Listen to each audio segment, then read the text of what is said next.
Tonight we see so many faces that really are the stories of the GNA. So I'm really honored to introduce Teresa Erickson, who was the Executive Director of Northern Plains Resource Council for 33 years.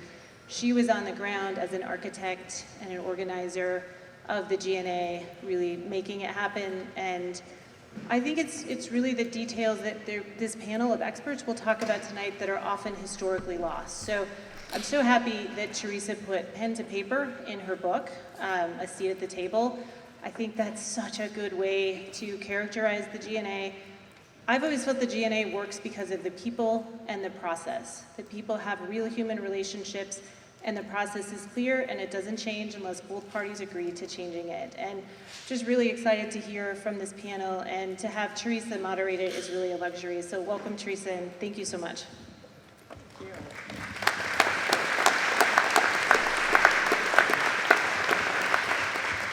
Thank you, everyone. I'm going to first have everybody on the panel give a very brief introduction of themselves, and we'll start with Randy. Good evening. My name is Randy Weimer. I'm the environmental manager for Sibanye-Stillwater, and I started with the agreement in 1999. That's when I started with the company. So, and been with it for the past 25 years. Pleasure to be with you tonight.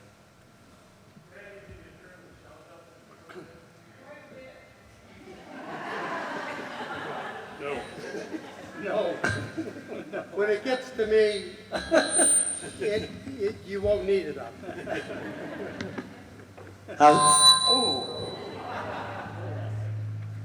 Hello. How's that? I hear me in my ear, so I presume you do. I'm Paul Hawks. Right now, Paul. My name's Paul Hawks. Can you hear me? In the back? All right. So I ranch up in Melville, north of Big Timber, but I've been on the Good Neighbor Agreement from the beginning. As one of the original negotiators of the agreement back in 1999-2000, and have been involved ever since then. I'm a past chairman of Cottonwood Resource Council and Northern Plains Resource Council, and served on its staff back in the beginning as a volunteer. So I'll leave it at that. I'm Bruce Gilbert. I retired in 2014 as the VP of Environmental and Governmental Affairs for Stillwater. I was on the original negotiating team, and a lot of history with the Good Neighbor Agreement.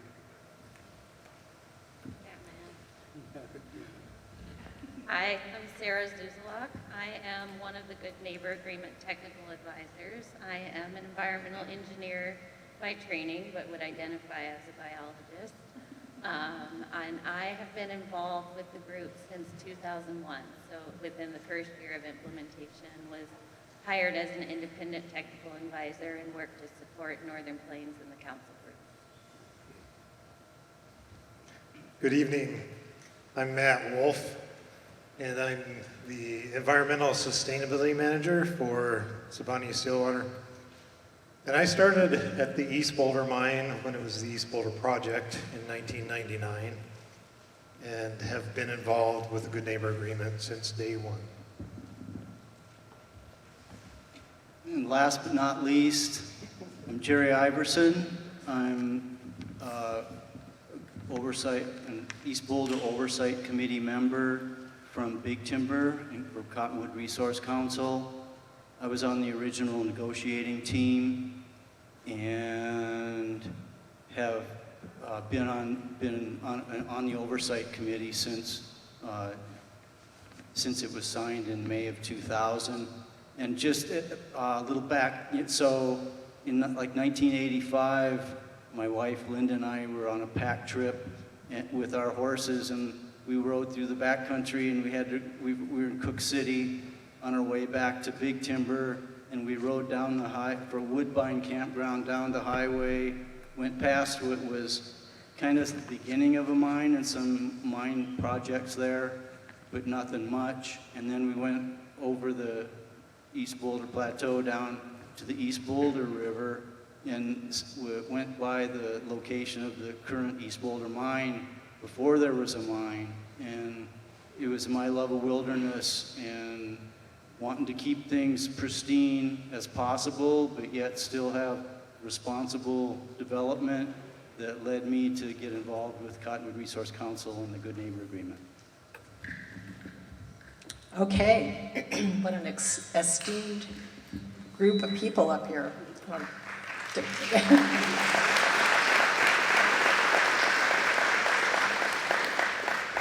So we have history just sitting right here, and we're going to divide up this discussion, not really divide it up, but comes in two parts. One is the story of how we got to the Good Neighbor Agreement, which is an amazing story, really, adventure story, and the negotiation, which in and of itself was an adventure story, and then the implementation of it that took 25 years, has been 25 years. So it's going to be in a couple of different parts. And because there are a lot of people here who may not know anything about the Good Neighbor Agreement, obviously have heard of Good Neighbors, we are going to have Paul Hawks give us the Good Neighbor Agreement description for dummies.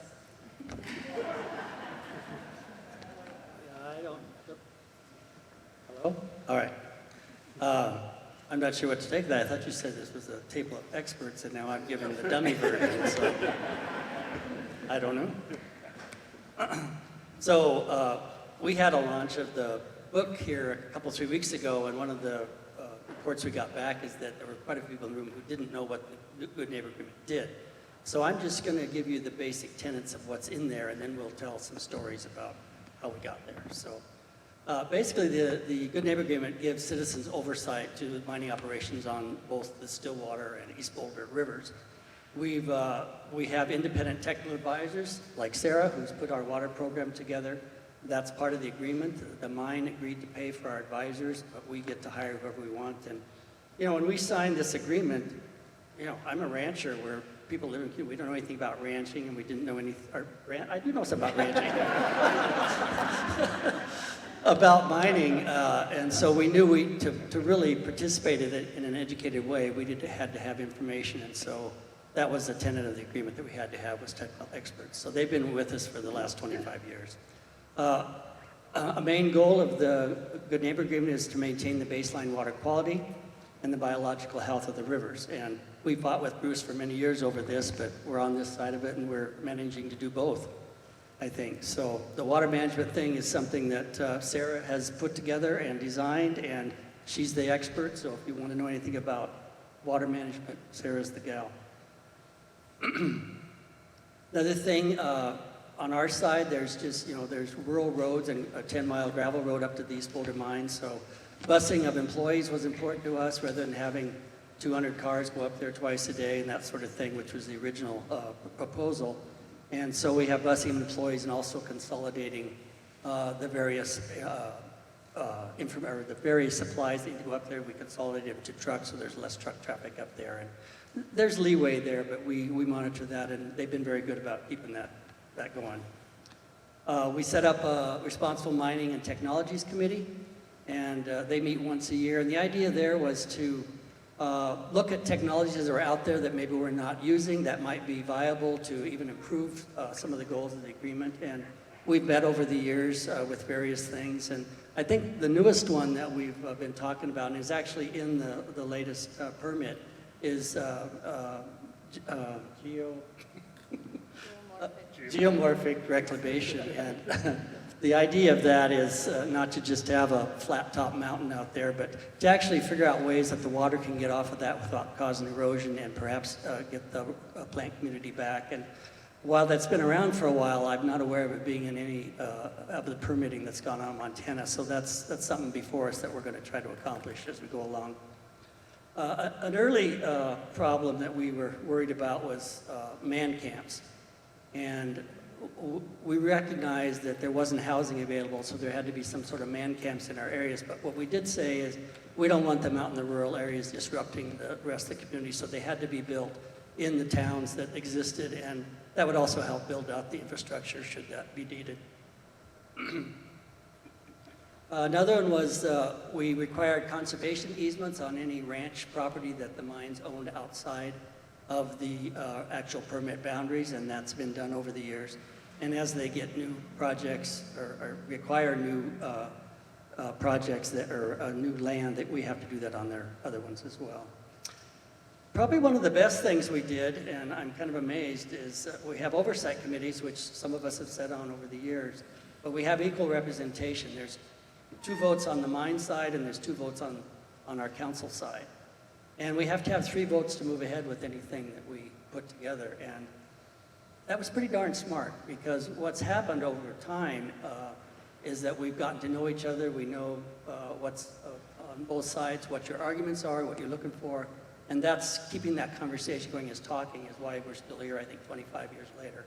And now we know each other, and we can talk plainly about what our concerns are, and they can too. And we usually, sometimes we sat there for a couple of years trying to figure out a problem, but we've never gone to an arbitration, which is another way that it's enforced. We have a dispute resolution clause in there that should we get a hang up and we have 2 votes either side and we can't move forward, we do have the right to declare a dispute. And then we have, I think it's 180 days to deal with that. And if we can't, then we can get an arbitration panel in to decide what needs to happen. And to our credit, in 25 years, we never had to go there. So I think that's quite a statement of what's happened. I think I'm going to leave it there. I think that covers most of it, unless somebody else has something they want to add. Testing. This is just for dummies. This is just for dummies. Testing. So I'm going to give a summary of the kind of the history and the development of leverage that the councils had back in the 90s, leading up to the negotiation for the Good Neighbor Agreement. So there's been, a lot of mining in Montana, and there's a legacy of some degradation at some places. For example, the Berkeley pit, or the bankruptcy at Zortman, and the public having covered the costs of reclamation there.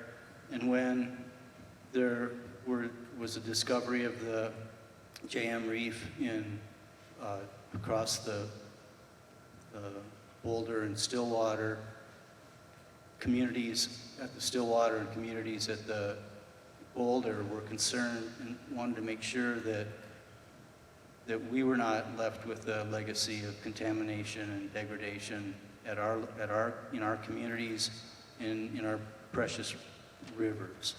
And so in 1972, Northern Plains formed in response to concerns of impacts in eastern Montana in the coal fields. So that was 1972. 1975, Stillwater Protective Association formed as a Northern Plains Resource Council affiliate in response to mining in the Stillwater Valley. And then in 1988, Cottonwood Resource Council formed as NPRC affiliate in response to the development of the East Boulder Mine. And in those days, it was the local community was kind of afraid and not knowledgeable about potential impacts. And so there was a pretty confrontational relationship between the local citizens, or some of them loved it, some of them didn't love it. And I'm one of the ones that didn't love it. And that's when we first met Bruce, and we went through all the processes of EIS and impact plan and lots of stuff. And so we had lots of meetings, lots of interaction with Bruce in those days. And in 1992, CRC sued the state and SMC over the issuance of a water quality permit. And we were in court for 3 years. And during that time, the Montana legislature changed the laws that grounded our lawsuit. So we essentially lost that lawsuit. And then SPA sued the state over the development of the Hertzler tailings storage facility on the Stillwater side. And so both affiliates had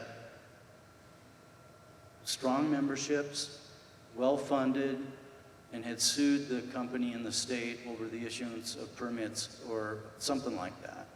And then, so those two lawsuits built up the leverage for the councils and are the background of the conflict that led to the idea of the Good Neighbor Agreement. And so it's really important to understand that the Good Neighbor Agreement was born in conflict. Paul?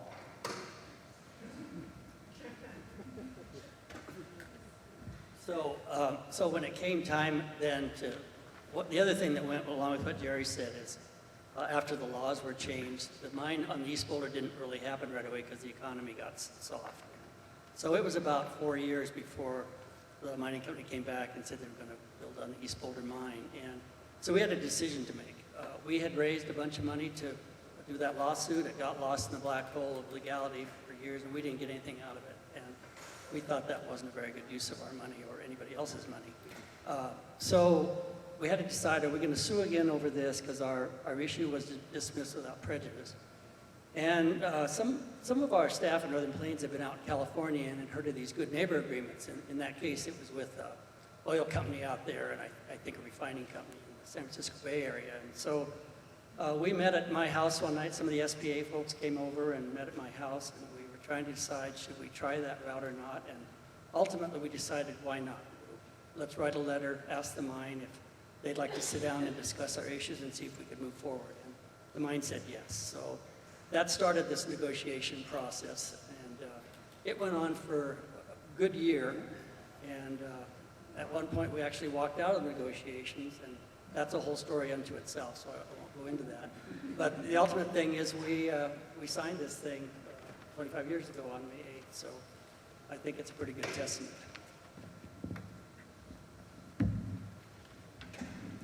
Okay, so now I'm going to ask Bruce, who was here for all of that, what was your reaction to the letter when we wrote the letter to the mine asking to sit down with, that we would stop, we wouldn't do these things if they would sit down with us and negotiate? Can I swear? Yes. You know, my background, I'm a little older than a lot of these guys, but my background was in mining, and I had permitted in 3 different states for Chevron resources. And in fact, I had just been, just permitted a 90-mile underground pipeline from the mine in Vernal, Utah, to the fertilizer plant in Rock Springs, and which was a major undertaking. We had to go under the river. We had numerous pumping stations, duplicitous environmental protection, and so forth. So during my early career, we got challenged a lot. All the big names came after us. And my experience had been, and I was one of those creatures of, creature of conflict, my experience had been that if I procedurally dotted my I's and crossed my T's, and I put together a very technical presentation, and I took into account my self-mitigation, that my chances of having an appeal actually make it to court and stop me were slim to none. We would get delayed, but as far as TROs and as far as injunctions, we didn't see many of them because there was no imminent harm, so to speak. So yeah, my first experience was why. I told our management, our CEO, and I said, we'll get the permit. If that's what you're afraid of, we'll get the permit. We may have to jump through some hoops, and we may have some delays along the way. I'm sure that Paul and others would make sure we did. But ultimately I thought we would prevail. And it was kind of funny because my past history, environmental managers and environmental CEOs, company people go, yes, all right, that's what we want to hear. Bill Nettles was a different cat. And he, well and good, you know, and I think Nettles,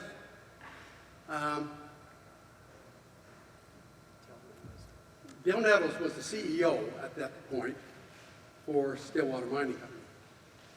And Bill had a kind of an altruistic viewpoint, and of course he was a money man. Didn't know much about environmental. So he took my word on the fact that environmentally we were sound.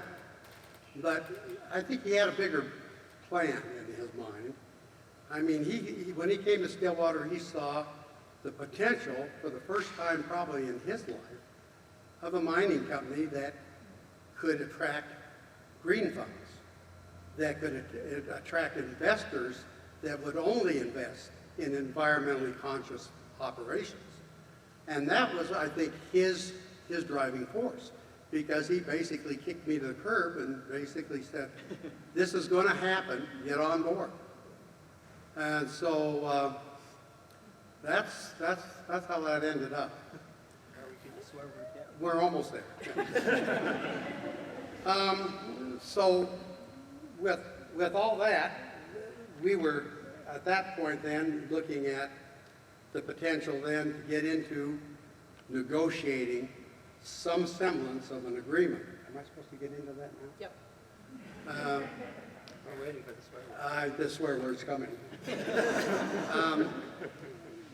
That took us better part of a year, and in my mind it should have taken us 3 years for the amount of material that we covered and the scope of that.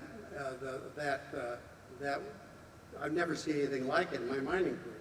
The scope of that work. On top of that, you know, we already had a pretty significant monitoring load for our permits through the state and the feds. So I looked at that and thought, there's just no way. And so that's why it took us a year. We fought back and forth on almost every issue. And knowing that this was going to happen, I think we acquiesced a point or two. But the reality is that, yeah, it took us a better part of a year, and it was a tough year, let me tell you. There were lots of swear words. There were lots of on the table. We didn't have legal counsel, so we went back and forth very strongly on different issues. We tried to make technical issues, and they would take it to their technical folks, and it took us, like I say, a year. And then I thought, after that, how the hell are we going to implement this? On top of taking this almost encyclopedic-looking document, we're supposed to implement that on top of what we're already doing for the state and the feds. And that became a real challenge. And thankfully, the good neighbors were patient, and we were very diligent, and we got it done. But it was a very, very tough thing to do. And had I had my way with Nettles, this would probably look closer to this. Because a lot of things in there that I never seen a mining company bend over to do in the name of being environmentally conscious. Not that we weren't. I mean, the Stillwater, had this agreement not gone forward, I firmly believe this would still be a showcase mine. For any mine in the world, this would be the showcase mine. Did the Good Neighbor Agreement make us better? Yeah, in hindsight, it did. But it was a tough road to hoe, and we'll get further down that road, and I'll probably, if I'm not on the agenda, I'll just speak out. But I need to add a little bit. oh, you want to add something to that? Yeah, I do. Okay. Well, the other thing I will end with is that before we got into this, and I missed this point, I should have made it earlier, when I first came out, my job was basically, they already had an environmental manager at Stillwater, and I came up to do the economic impact plans for all 3 counties. So I did a economic impact plan for Stillwater County, for Park County, and for Sweetgrass County. And that was really beneficial for me. I think that kind of got me in the flow of things because I got to meet a lot of you folks. I got to meet the regulars, the people on everything from the county commissioners, the school boards, to the local grocery store. I got to get out there, and it took me a better part of a year, but it was probably the best thing that I could have ever done in preparation for sitting down with the councils and coming up with something that I think has stood the test of time. So when you put it all together, it's an unbelievably complex and unbelievably intricate plan that came together, and it was remarkable. Paul? Thank you, Bruce. So we're going to go back to the no legal counsel and our walkout. So Bruce is right. It was a slog for a year, and we had roughed together agreement. It was thick and it was big, and we purposely had a couple of rules. First of all, when we were negotiating from the mining side, we had to have the people in the room who could make the decisions. We didn't want them running back to the board or whoever to make those decisions. On our side, we had to have people who could make decisions for our council. We were elected to do that. The other thing is we said no lawyers. We'll get to lawyers at the end, but we didn't want lawyers because that just messes up everything. The other thing is we kept it out of the press and just kept it simple. If the press came, because we knew if we got out in the press, the negotiation would be going on out there, and that would ruin the whole purpose of us doing this. And so if we talked to the press, we just said, yes, we've made progress today, things are going well, we're going to meet the next week, that sort of thing. So we were, I don't know, it's probably October, November, we'd gotten a lot of this agreement together, and as I recall it, for some reason Bill Nettles couldn't come he always came up from Denver to be in the meeting. For some reason he couldn't come that time. And we had agreed to allow the company's lawyer to come in to talk to us about some of the language. And he walked in, and he had that paper that we put together, and it was thick, and he had redlined, I'll bet, 2/3 of it. We were pissed. Right away, we said, this guy is not involved. He's not in this agreement to do this. He's just trying to mess it up. And the other thing we did is we could caucus anytime we wanted, and so could the mine. They could go out and talk about things. And we were mad. I mean, we had put a lot of work into this, had gotten resources to help us come up with a plan that we hoped could solve a lot of problems, and it did, and it could have then. But anyway, we caucused, we went out, and we decided to walk out. We've been at this for 10 months, and it's all just our time. We're not paid for any of this. And we walked out and said, well, if that's who's going to write this thing, it's not going to happen. So that's the other side of no legal advice in the room.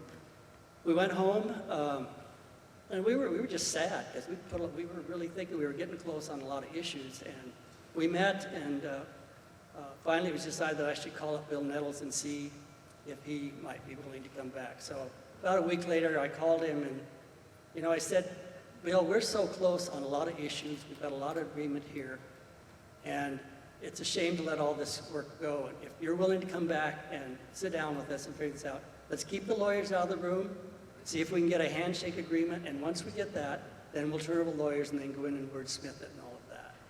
And that's what we did, and that was, that fall. And some of the technical people took it over then and got all that water stuff and all that in there. And then we signed the agreement on May 8th, 2000. So it was work. So many stories that we don't have time to tell. So now we have an agreement.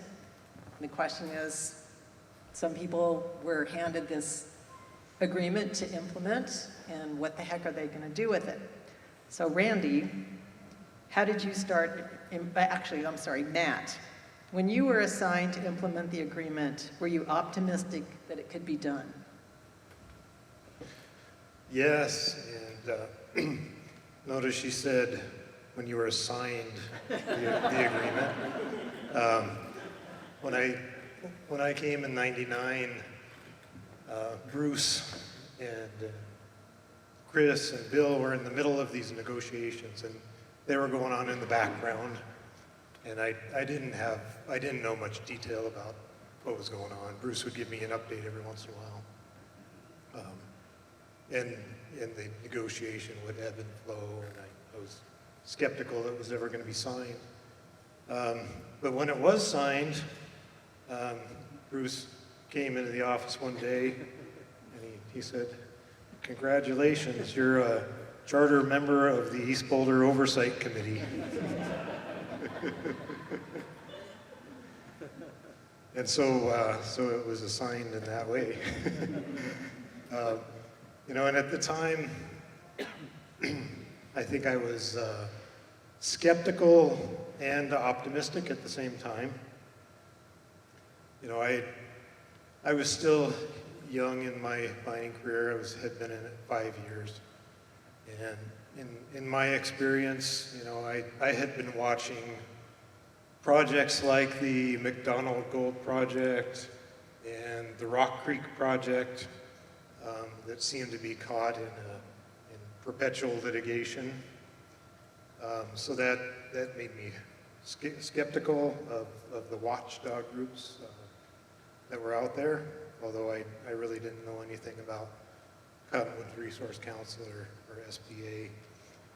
So I was skeptical, but at the same time, the big bosses had some trust that this agreement was going to work, and they were determined to make it work.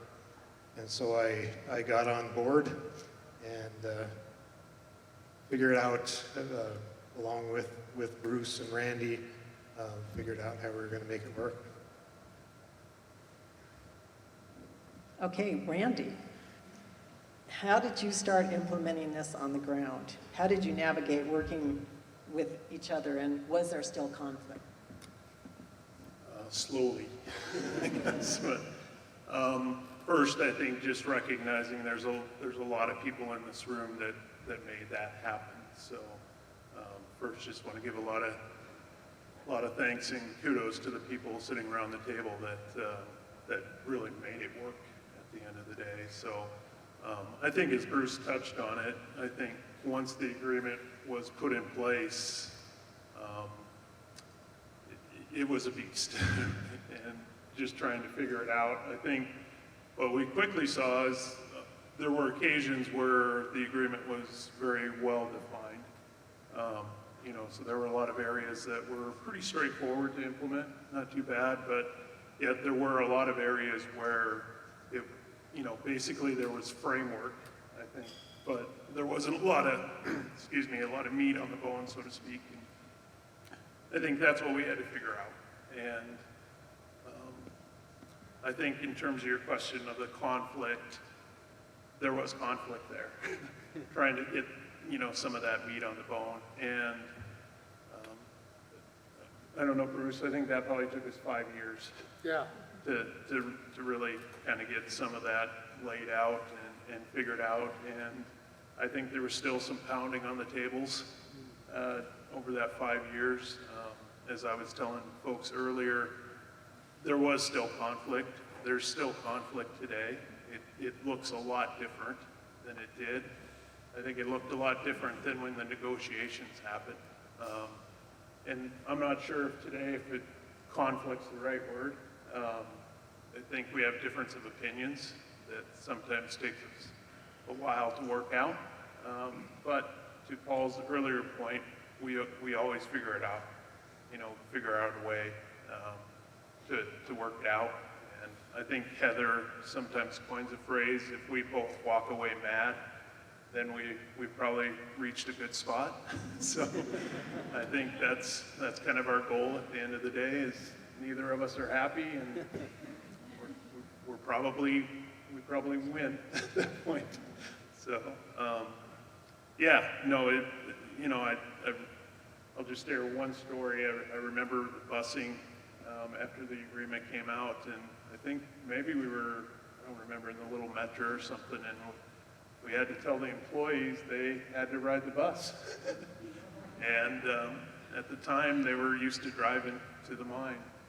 And that didn't go over very well, from what I remember. No, not at all. But I think that was all part of that implementation phase, and just learning and rolling it out. So, How do the miners feel about riding the bus now? yeah, it's a little different now. So now they I think there's a group that obviously sees it as a benefit and value it. But certainly at the time of the agreement, it wasn't very popular.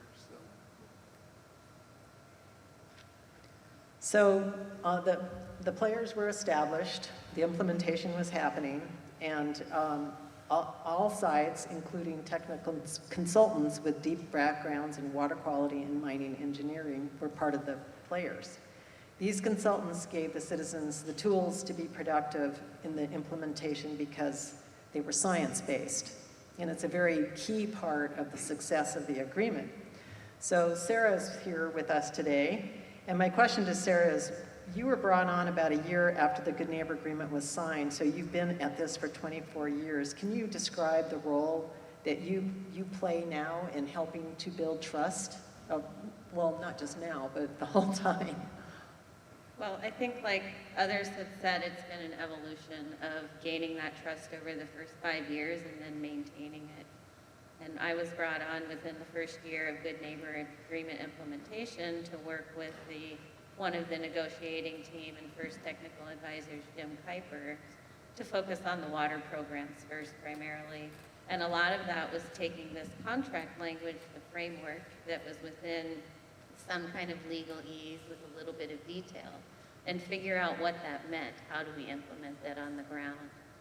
With the water program, that was determining what baseline water quality means, which is the main premise of the Good Neighbor Agreement that we still rely on.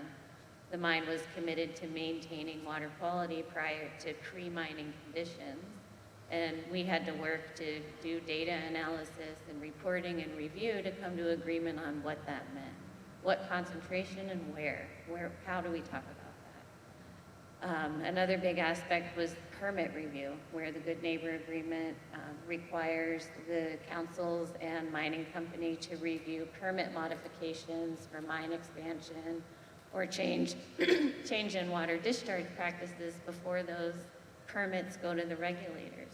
And that was an opportunity to resolve issues prior to the permitting and avoid the classic lawsuit countersuit that isn't very productive and is very time consuming. One of the things that I think we arrived at there is what we've talked about is the rule of threes over the years.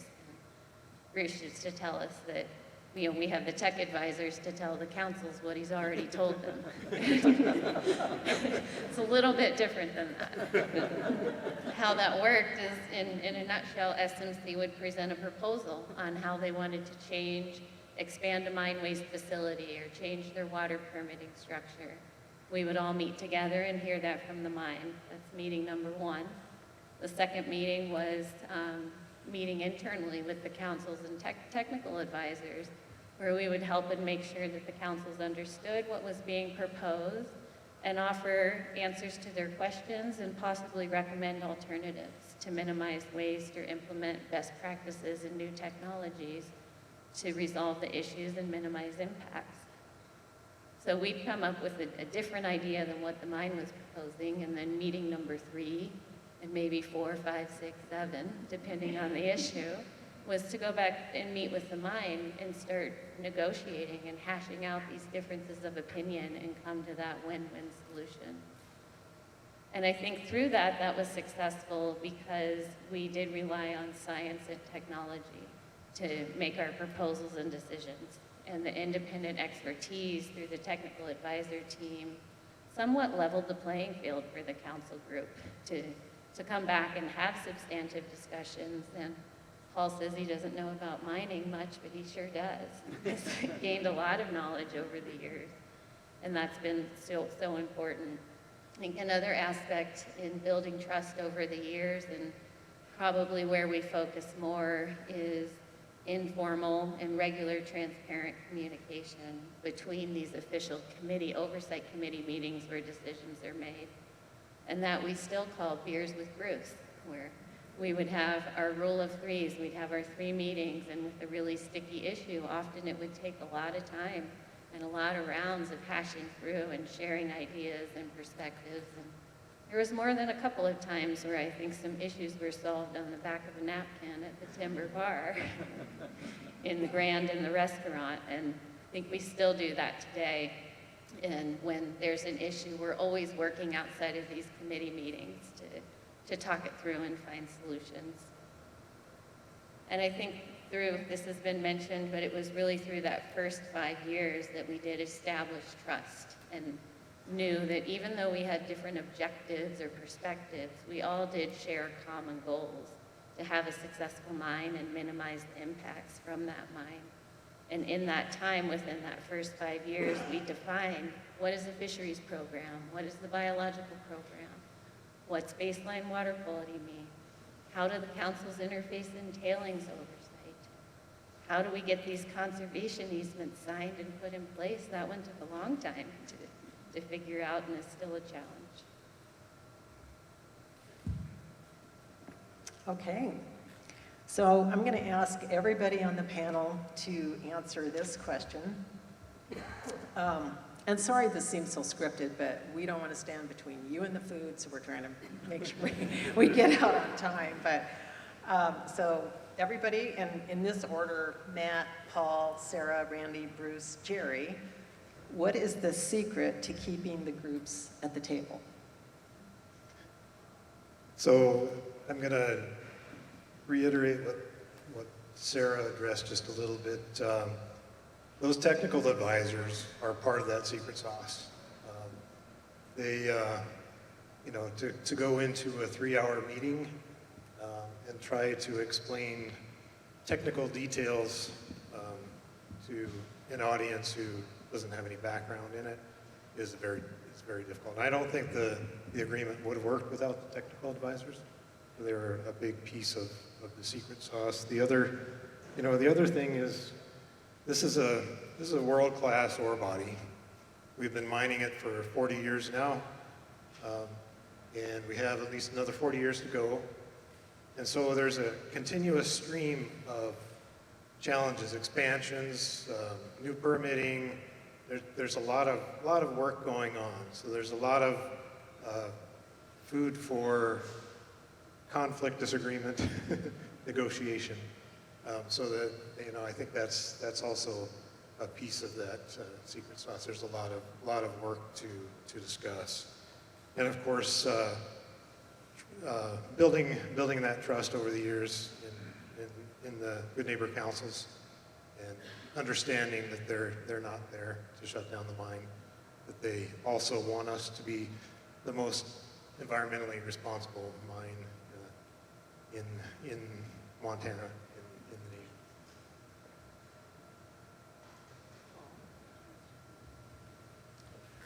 I think I could agree with everything that Matt has said. The other thing here is we're people who live in these communities, and we love this place. And so that's pretty easy for us to stand up and fight for it. And mining people do too. And so this is a matter of community here, and how can we all work together to get the best damn mine anybody's ever seen in the world. I've been quoted as saying that, but it's by working together and recognize that we all love this place.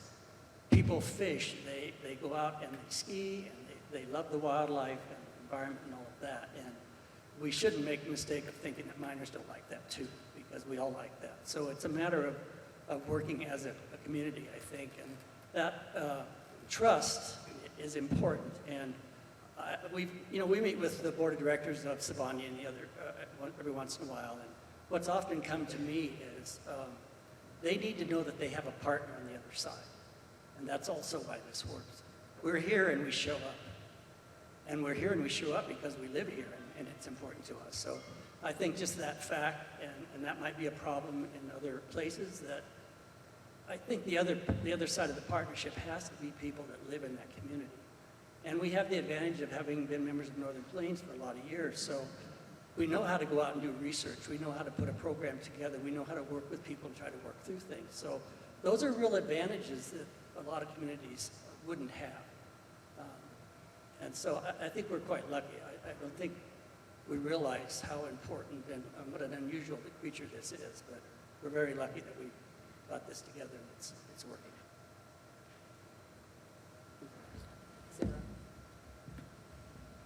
I think a couple of things I would add to that is some of the original framework of the Good Neighbor Agreement keeps us all at the table. And one of the most successful premises was setting up the oversight committees with actual equal voting representation from the council members in the company that creates a real power in that decision-making and council's ability to have influence. There's also pretty detailed dispute resolution clauses. What happens if there's a tie vote and we can't agree? And the panel can help me remember, I think that's happened twice over the 25 years that we had a tie vote in the Oversight Committee, and then quickly worked to resolve it because everyone was so fearful or uncertain about what would happen if we stepped into the process of having a mediator or an arbiter come. We wanted to solve our own problems and come up with those solutions. I think lastly would add that the Good Neighbor Agreement has been adaptive over the years. There's been a lot of updates and revisions as there's been mine expansion or new issues with water quality or things that have come up. And being able to sit together and whether it's add to that contract or modify existing provisions to fit current conditions has kept us all successful in working at the same table.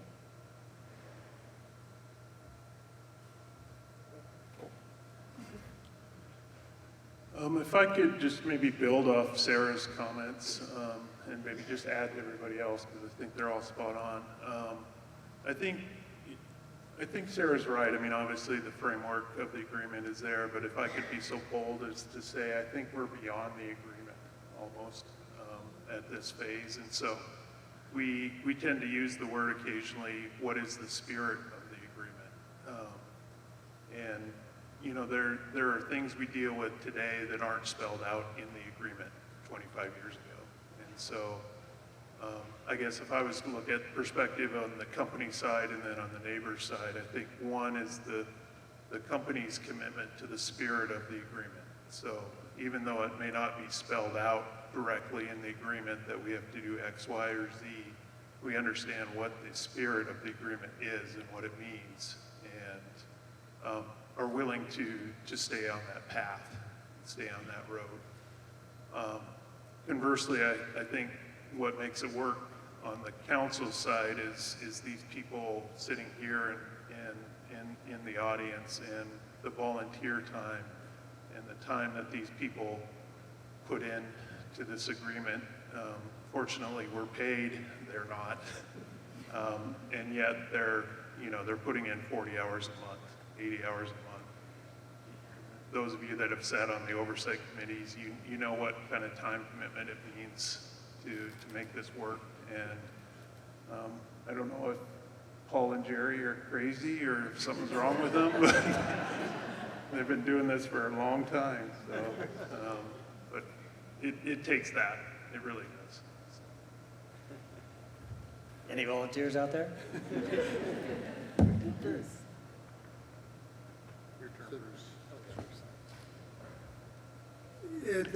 Everybody's spot on again. They stole my thunder, but the reality is that what makes this go is the community.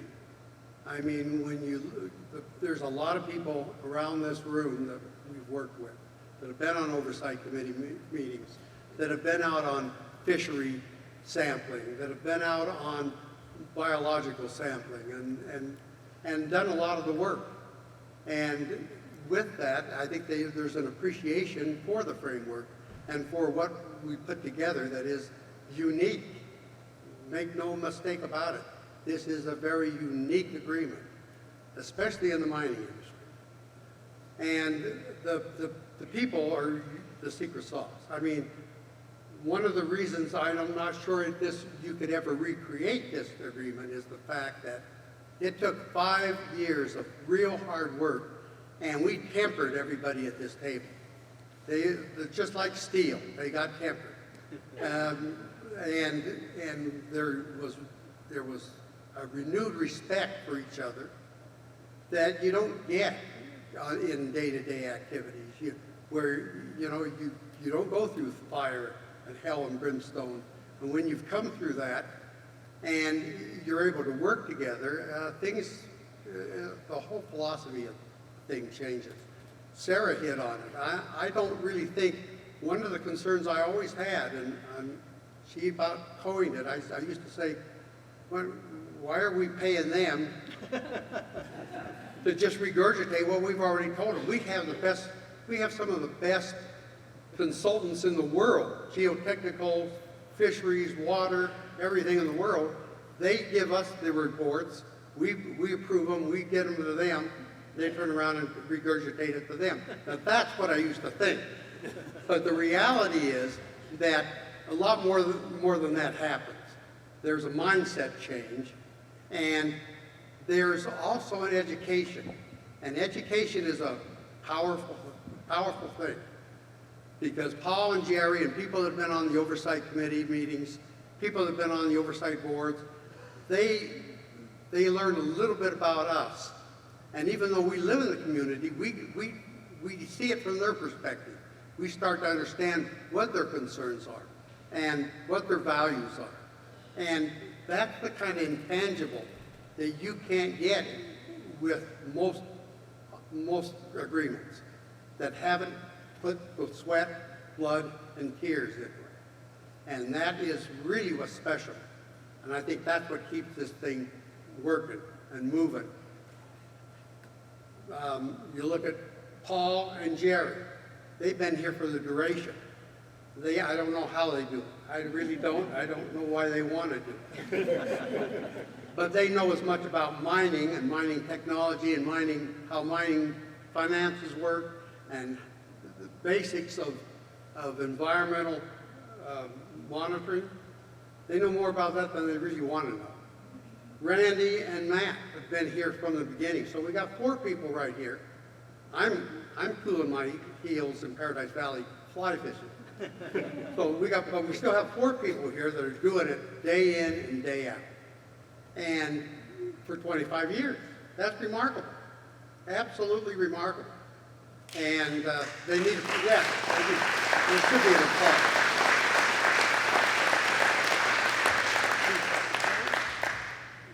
I'm just going to jump in and say that one of the things I learned from Bruce is to never let him have the last word when we're going through these negotiations. And it was a slog for the first 5 years, and I think Bruce was a tough adversary at that time, become proponent over the 5 years, as we all did.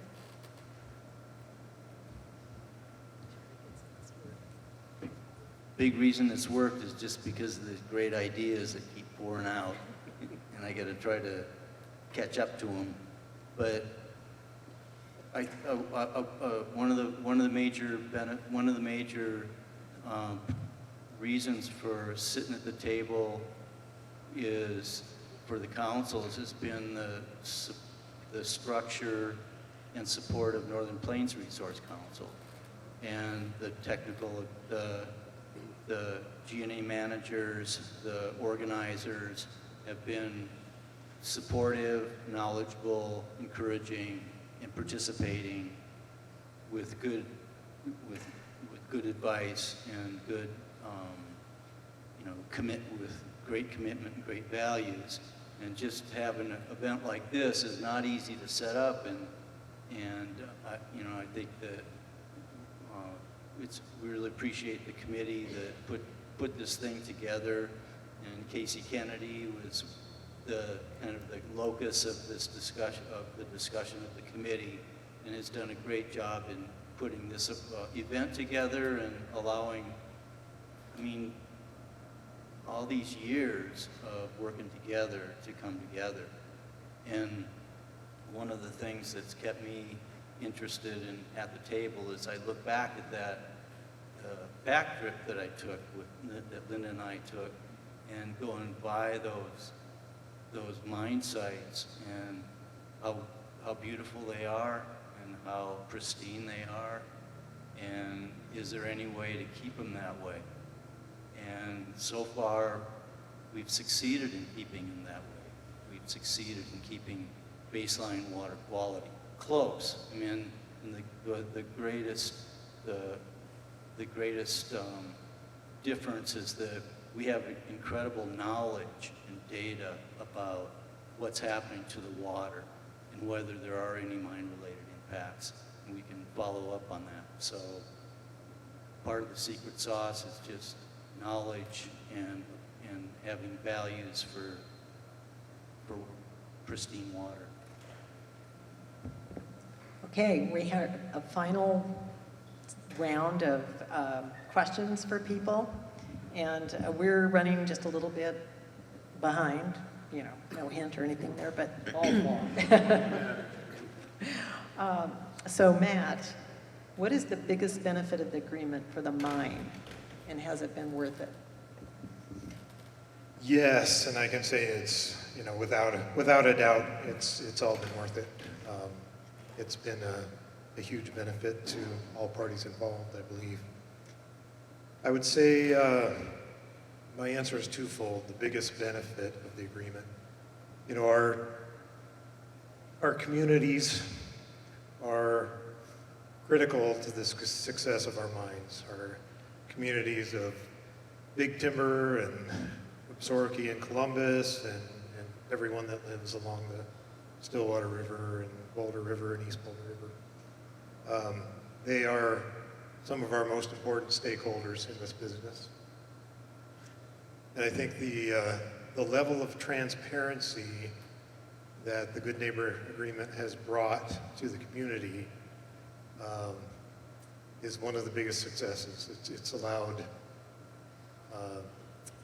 the communities to be educated on what we're doing there, the importance of these operations, producing critical minerals for our nation, and also the level of environmental stewardship that is in place to make sure that we protect our rivers and our landscapes. So I think that transparency, the education, and allowing the community on the inside of the operation is one of the biggest benefits. The other largest benefit that I have to point out is, you know, part of the original objective of the Good Neighbor Agreement is that the councils or the Northern Plains Resource Council and the affiliates agreed not to litigate any of our permits during the course of the Good Neighbor Agreement. And so we've gone 25 years now with zero litigation on any of our permits. And that's just unheard of in the mining industry in the U.S. So that's a huge benefit to the company. You know, as we continue to grow and expand our facilities, we just went through an expansion of the East Boulder mine, went through the permitting of a new tailings facility and a new waste rock storage facility. And we went through that whole process without any opposition. Even through public scoping and public comments, we received maybe one opposition comment for every 50 support comments. So it's, and that's very much in part due to the Good Neighbor Agreement. Sarah, what role do the councils play in the success of the Good Neighbor Agreement? Well, I think we've heard from the panel throughout the past hour that we wouldn't be here if it weren't for the councils, and that's Cottonwood Resource Council, Stillwater Protective Association, and Northern Plains. I think they're the necessary condition for why the Good Neighbor Agreement was founded and why it's still successful. I think a big part of that is the council groups are the moral force of implementing these original goals and objectives of the Good Neighbor Agreement. Paul in particular carries heavy weight and reminds us often when we're in sticky issues that we're here to solve problems and we're here to work together and find the right thing to do. Bruce, do you think the Good Neighbor Agreement can be duplicated?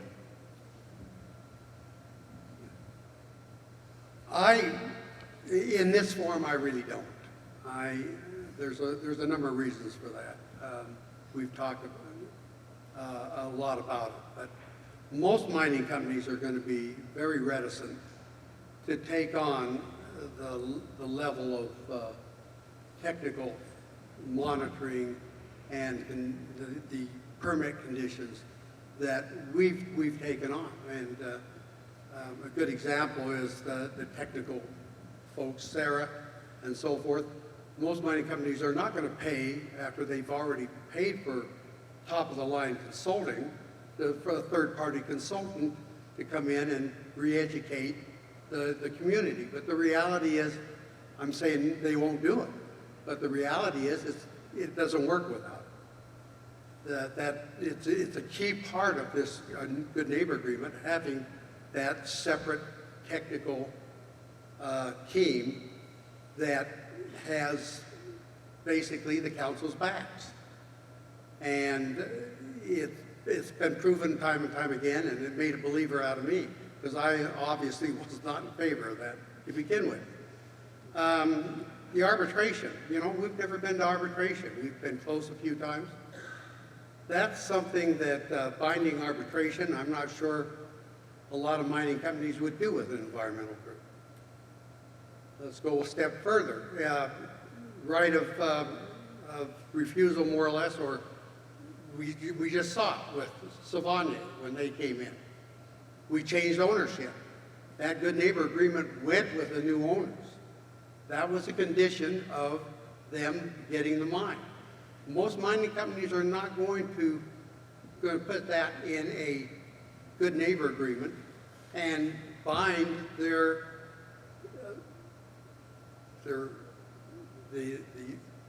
successors to the same conditions. They won't do it. And then finally, it's just, I think what makes this thing special is the community relationship. So we've got a hard rock economic impact plan. So not only have we addressed the environmental issues, we've addressed a lot of the financial and public relations issues. And a lot of, I think this is the only state I know that has a hard rock economic impact plan. And when you combine that with what we've got with the Good Neighbor Agreement, it's kind of steps off into a different realm. So in this form, I don't believe so. I think there are ways to make it work, but I don't think in the form that this thing is, that we'll ever see another one like it. So it's special. It's very special. And the people that make it work have been special. Paul and Jerry, they need kudos, because they've had backs of the community all along. And with that saying, we do too, because we live in the community. I've been in Montana now for 40 years. So this is home. And we're trying to make sure it stays home. I have a surprise question for Randy, because I realized it fell off of the piece of paper, so you're going to have to think on the spot. At what point did you begin to feel trust? Was there a pivotal moment? Yeah, I mean, it probably really was at that end of that 5 years. I'll be honest with you. I mean, it took a while to establish that. I mean, we got to think, a month before we were at each other's throats, right? And the next month we were being asked to work together. And so that was a little bit of a transition, and if I could be so bold as to suggest, I mean, for a while, I remember those first few years, you know, there was an obligation of every time we collected a water sample, Sarah would collect a water sample, or, you know, and we used to do that for a while, and then that just kind of faded off, you know, after the first couple of years, and so, you know, it definitely took a while. I think, you know, the likes of Matt and I were probably at an advantage because, you know, both starting in '99, we didn't come in with maybe some of the baggage, you know, that Bruce and some of the other folks had, you know, been dealing with for 5 years, you know, back and forth. So that was maybe an advantage in our part, but it did take a little while. So. Thank you. Thanks for being willing to answer that surprise question. Yeah.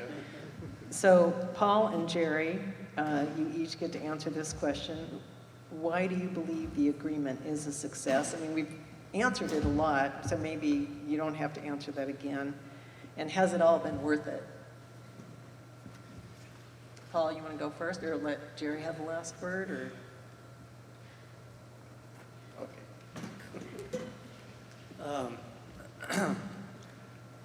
You know, having done this for 25 years, and, you know, there's lots of times when you wonder if you have the commitment on the other side, and they probably on our side, but I think it's totally been worth it. I'd do it again, and I think that's what you need to actually pull it off, is to recognize that you're trying to meet each other somewhere that both can live with. And I think we've done it. And, you know, like talking with Bruce, going out for beers, and that we went out for beers when we had some tough stuff and we couldn't get anywhere. And then you could go out and really call a spade and get down to brass tacks, you know, and you need that opportunity too. But what comes out of that is relationships, and you each begin to understand who the other people are. And I think it's those relationships, those personal relationships, where you know what you can say, and you know what they're going to say, and you try to work through that. You try to meet somebody is what makes this work. I think Bruce is also right. This would be a tough act to follow. A lot of mines, you know, might be 10 or 12-year mines. I really don't see them putting this kind of effort in for something that's going to be so short-term. And that's one of the reasons that I think we decided to take this on and fight for it, because this is a long resource here that may be here a long time, and it's going to affect these communities for a long time.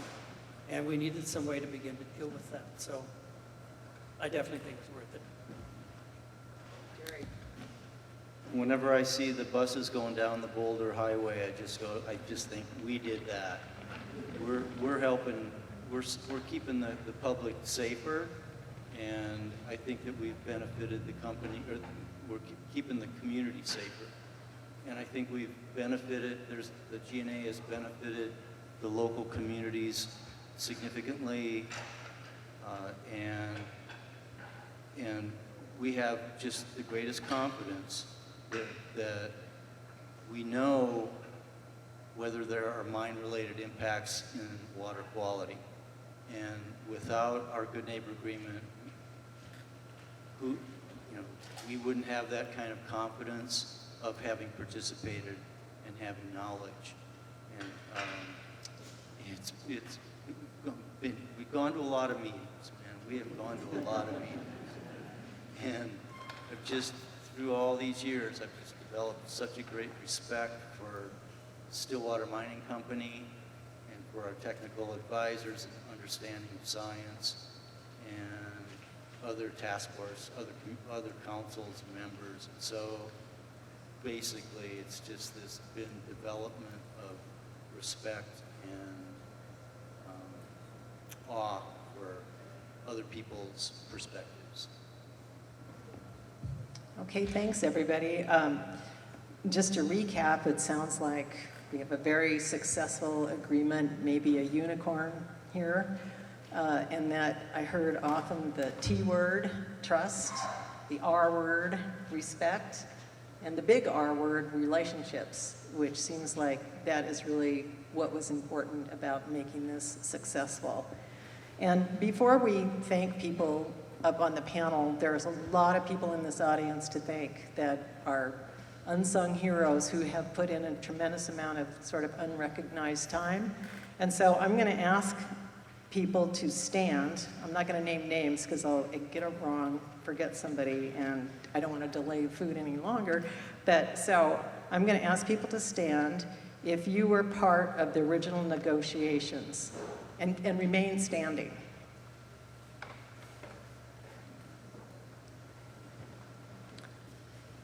Okay, and any technical advisor who supported the Good Neighbor Agreement, if Stephanie or Jim is here, they would stand. If you are currently a task force member of the Good Neighbor Agreement, stand. If you have ever served as a task force member at any point, you stand. If you have ever participated in a Good Neighbor Agreement Oversight Committee meeting, so that's a lot of people who aren't on the oversight committees have participated in the meetings, especially mine employees, please stand. Any organizer or staff member of the Northern Plains Resource Council, please stand. Any staff person. All the staff. The staff of the Western Organization of Resource Councils, who I must say, we didn't mention this, but they are the ones who brought the concept of the Good Neighbor Agreement and the trainer on how to negotiate to the Northern Plains Resource Council. Please stand. Is there anybody from the Department of Environmental Quality or the Forest Service here? Please stand. So we look around the room and look at all the people that it took to make this Good Neighbor Agreement happen. Please give everybody a big round of applause.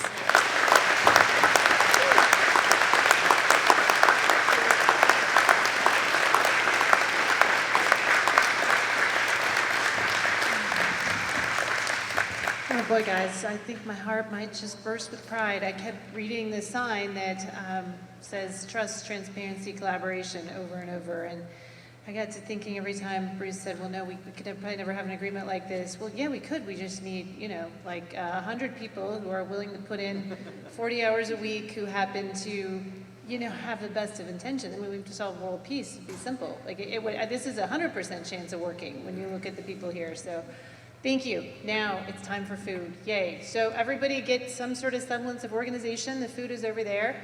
As we were listening in true GNA collaborative spirit, Caitlin was messaging me and she had a brilliant idea. And we said, gosh, this is really cool, but like everyone is sitting with teams with the same jerseys. So what you're gonna do is collect your stuff and then you're gonna go and you're gonna take a little bit of the piece of hard conversations and meeting someone you don't know and inviting a stranger and you're gonna go sit with somebody you don't know. So everybody enjoy your meal. Thanks so much, guys. You're awesome. I might cry a little bit later, but I get it.